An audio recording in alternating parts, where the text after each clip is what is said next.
ஐந்து கரத்தனை ஆனை முகத்தனை இந்தின் இளம்பிறை போலும் எயிற்றனை நந்தி மகந்தனை ஞானக் கொழுந்தினை புந்தியில் வைத்தடி போற்றுகின்றேனே. அனைவருக்கும் என் இனிய வணக்கம். தென்னாடுடைய சிவனே போற்றி, எந்நாட்டவர்க்கும் இறைவா போற்றி. திருவாசகத்தேன் அமுதத்தில் 5வது பகுதியாக திருச்சதகத்தில் உட்பிரிவு கைமாறு கொடுத்தல், அதில் 2வது பாடலை நாம் இன்று விளக்கத்துடன் பார்க்க போகிறோம்.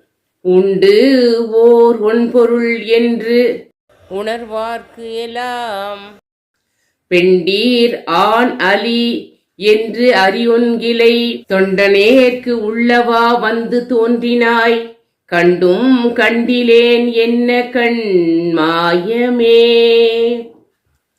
ஒரு ஊர்ல ஒருத்தன் இருக்கான்.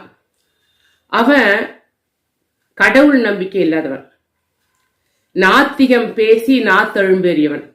அற்புதமா பேசுவான், யாரும் அவனை ஜெயிக்க முடியாது. அதனால அவனுக்கு ஒரு திமிரே இருந்தது. ஆஹா, நம்ம வந்து சாதிச்சிட்டோம் கடவுள் இல்லைன்றத சொல்லி அப்படின்ட்டு இருந்தான். அவனுக்கு ஒரு பையன் 5 வயசு. அவனுக்கு உடம்பு சரியில்லை. டாக்டர்கிட்ட அழைச்சிட்டு போகிறான். அவர் பார்த்துட்டு அவரால் என்ன டயக்னோஸ் பண்ண முடியல, என்ன வியாதின்னு. உடனே நீங்கள் பெரிய ஆஸ்பத்திரியில் எதுவுமே காமிங்க அப்படின்னு அவன் அழைச்சின்னு போகிறான். பெட்டில் அட்மிட் பண்ணுறான். நாட்கள் கடந்து செல்கின்றன. அவனுடைய பேக் பேலன்ஸும் கரைஞ்சிக்கிட்டே இருக்கு. கூடவே அந்த குழந்தையும் கரைந்து கொண்டே இருக்கிறது. சிறப்பு மருத்துவர்கள்லாம் வந்து பார்க்குறாங்க, அந்த நோயை வந்து குணப்படுத்த முடியல. அவங்களும் எவ்வளவோ பார்க்குறாங்க. அப்புறமா கடைசியாக அவங்ககிட்ட சொல்கிறாங்க, அப்பா நாங்கள் எவ்வளவோ முயற்சி செஞ்சு பார்த்துட்டோம், முடியலை, இனிமேல் கடவுள் தான் காப்பாற்றணும் அப்படின்னு சொல்லிடுறாங்க. அவனுக்கு அப்பொழுது கோபம் வரவில்லை. ஏன்னா குழந்தை மரண தருவாயில இருக்கு. எத்த தின்னா பித்தம் தெளியோன்னு அவன் இருக்கான்.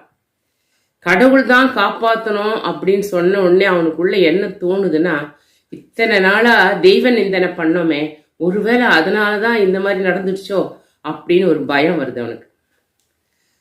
பக்கத்துல இருக்க உறவினர்கள் சொல்றாங்க, இந்த குறிப்பிட்ட தெய்வத்துக்கு அழகு குத்திக்கிறேன், என் குழந்தை நல்லா ஆயிடுச்சுன்னா அங்க பிரதர்ஷனம் பண்றேன்னு வேண்டிக்கோ, கண்டிப்பா நல்லாயிடும் அப்படின்னு சொல்றாங்க. அதை மற்றவங்களும் ஆமோதிக்கிறாங்க. அப்ப அவங்க மேலெல்லாம் அவனுக்கு கோபம் வரல. இத்தனால அவங்களெல்லாம் முட்டாள்னு சொல்லி இருந்தான். நீங்கெல்லாம் கடவுள்னு ஒண்ணு இருக்கு, இல்லாத இருக்குதுன்னு சொல்றீங்க, நீங்கெல்லாம் அறிவிலிகள் அப்படின்னு சொல்லிட்டு இருந்தான். ஆனா இப்ப அவன் வந்து அது மாதிரி கோச்சிக்கவும் இல்லை, எதிர்த்தும் பேசல. ஏன்னா கடைசியா ஒரே ஒரு நம்பிக்கை இதுதான் இருக்கு, குழந்தைய காப்பாத்துறது. இப்ப இதை விட்டுட்டோம்னா என்ன ஆகுமோ ஏதாகுமோ பயம். உடனே மனப்பூர்வமா நம்பிக்கையோடு பிரார்த்தனை செய்கிறான், என் குழந்தைய நல்லபடியா ஆக்கி கொடுத்துருப்பா, நான் வந்து அழகு குத்திக்கிட்டு அங்க பிரதர்ஷனம் பண்றேன் அப்படின்ட்டு. ஆச்சரியப்படத்தக்க வகையில அந்த குழந்தை படிப்படியா குணமாகி தேறி ஆரோக்கியமா ஓடி ஆடி விளையாட ஆரம்பிச்சிடுது. அவன் வேண்டிக் கொண்டபடி பிரார்த்தனையை செலுத்தினான். அதன் பிறகு சம்பிரதாயமான பக்தி அவன் வீட்டிலே கடைபிடிக்கப்படுகிறது. இப்போ தன்னுடைய குழந்தையே காப்பாத்தி கொடுத்துட்டாரு கடவுள்னு சொல்லிட்டு 24 மணி நேரம் அதே இறை சிந்தனையோடு இருக்கிற ஒரு தீவிர பக்தனா அவன் மாறிடல. எல்லார போல வெள்ளிக்கிழமைனா சாமி வீட்டில் பூஜை பண்ணணும், சாமி கும்பிடணும், ஒரு பொங்கல் தீபாவளி அப்படின்றத சிறப்பாக கொண்டாடணும், தெய்வம் இருக்குது அதனால இருக்கு அப்படின்ட்டு. அப்புறமா ஆன்மீக நூல்களெல்லாம் படிக்க ஆரம்பிக்கிறான். அப்ப அந்த ஆன்மீக நூல்ல என்ன சொல்றாங்க அப்படின்னா, இறைவன் வந்து ஒளிமயமானவன், அக்னி வடிவானவன், அவனுக்கு உருவம் கிடையாது, அப்படி இப்படின்னு நிறைய விஷயங்களை படிக்கும்போது அவன் குழம்பி போகிறான். அப்படின்னா கடவுள் பெண்ணா ஆனா அலியா என்று அவனால் தெளிவாக அறிந்து கொள்ள முடியவில்லை. ஆனால் ஒண்ணு மட்டும் உறுதியா நினைக்கிறான், எல்லாம் வல்ல ஒரு பரம்பொருள், ஒன்பொருள், மிகவும் சக்தி வாய்ந்த ஒரு சக்தி இருக்கிறது அப்படின்றத மட்டும் அவன் நம்புறான். எதன் மூலம் நம்புறான்? அவன் அனுபவிச்ச அந்த அனுபவத்தின் மூலமாக, அந்த கரணங்களின் மூலமாக உணர்கிறான், இப்படி ஒரு சக்தி இருக்கிறது அப்படின்னு சொல்லிட்டு உணர்கிறான். பிரார்த்தனை செலுத்தி விட்ட பிறகு ரொட்டீன் லைஃபை வந்து லீட் பண்ணிட்டு போறான். ஆனா நான் உன்னை நேராவே பார்த்தேன். அவன் வந்து நேரா பார்க்கல, சொல்றத கேட்டான், செஞ்சான். அவன் நேரா பார்க்கல, ஆனா நான் உன்னை நேரா பார்த்தேன். தொண்டனேற்கு உள்ளவா வந்து தோன்றினாய். தொண்டர்களுக்குன்னே இருக்கிற தெய்வமே, இந்த தொண்டனுக்கு நேரா வந்து நீ தோன்றினாய், காட்சி கொடுத்தாய். நான் நேர்லயே பார்த்துட்டேன். ஆனா நான் உன்னை கண்டும் கண்டிலேன். என்ன கண் மாயமே, நான் உன்னை நேரா பார்த்தேன்ப்பா. ஆனா நான் கூட அவன மாதிரியே ஒரு சாதாரண இல்லறவாசி மாதிரியே என்ன பண்றான்னாக்கா, இந்த ஐம்புலன்கள் வழியாக இந்திரிய விஷயங்களிலே கவனத்தை செலுத்துகிறேன். நான் எப்படி இருக்கணும், நீ நேர்லயே வாழ்ந்து காட்சி கொடுத்தன்னா நான் உனக்கு கைமாறா எப்படி இருக்கணும்? அனாவரதமும் உன்னையே நினைந்து உருக வேண்டாமா, பக்தி செய்ய வேண்டாமா? நான் அப்படி இல்லை. அப்படி உன்னை கண்டுக்காம இருக்கிற இந்த நிலை என்ன கண்கட்டு வித்தை, இது என்ன மாயம் அப்படின்னு கேட்கிறார். மாணிக்க வாசகர் இறைவனை நாயகி பாவத்திலே நேசிக்கிறார். இறைவனை நாயகனாக நினைக்கிறார். ஞான சம்பந்தர் தாய் தந்தையாக நினைச்சார். சுந்தரர் வந்து தோழனாக நினைத்தார். அப்பர் வந்து அவருக்கு தொண்டனாக தன்னை பாவித்தார். இப்படி இருக்கிற பொழுது இவர் நாயகன் நாயகியாவே பாவிச்சார். ஒரு படத்துல ஒரு பொண்ணு என்ன பண்ணுவா, குடத்துல இருக்கிற தண்ணி கீழே ஊத்திட்டம்மா, தண்ணி காலி ஆயிடுச்சுன்னா ஆத்தங்கரைக்கு போய் தண்ணி எடுத்துட்டு வரேன்னுவா. ஏன்னா அவன் காதலனை பார்க்கிறாள், பேசுறா, திரும்ப வரா.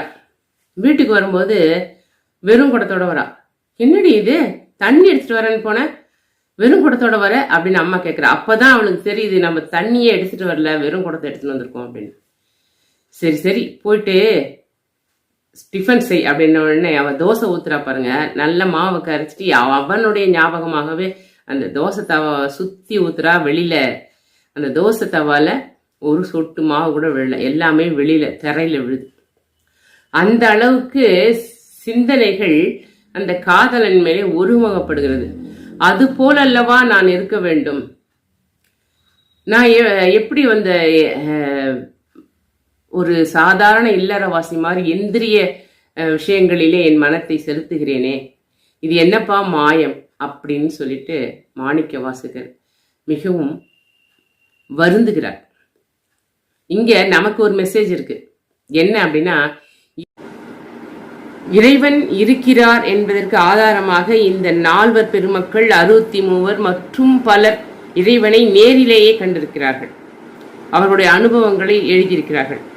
நம்மவர்கள் மட்டும் அல்ல, அயல் நாட்டினர் கூட இறைவியை நேரில் பார்த்துருக்காங்க. அதற்குண்டான ஆதாரங்கள் இருக்கிறது. அது பற்றிய சில கதைகளை நான் வந்து என்னுடைய சேனல்ல போட்டிருக்கேன், உண்மை கதைகள். நீங்க போயிட்டு சேனலை செக் பண்ணி பாருங்க. அதனோட லிங்கை நான் டிஸ்கிரிப்ஷன்ல கொடுக்குறேன். எனவே 100% இறைவன் இருக்கிறான் என்று நம்மளுக்கு தெரிந்து விட்டது. ஆக அவர்களெல்லாம் நாம் சொல்கிற இந்த மேலோர்களெல்லாம் நன்றாக பக்தி செய்ததன் காரணமாக இறைவனை நேரிலே தரிசித்தார்கள். அந்த அளவுக்கு நம்முடைய தகுதியை நாம் உயர்த்தி கொண்டால் நாமும் இறைவனை காணலாம். முடியாவிட்டாலும் நாம் இப்பொழுது இருக்கும் ஒரு நிலையிலிருந்து நாம் உயரணும்னா நம்ம இன்னும் கொஞ்சம் நல்லா பக்தி செய்ய வேண்டும் என்ற கருத்து தான் இதிலிருந்து நம்ம பெறுகிறோம். இத்துடன் இந்த 2வது பதிகத்தின் பொருளுரை முடிகிறது.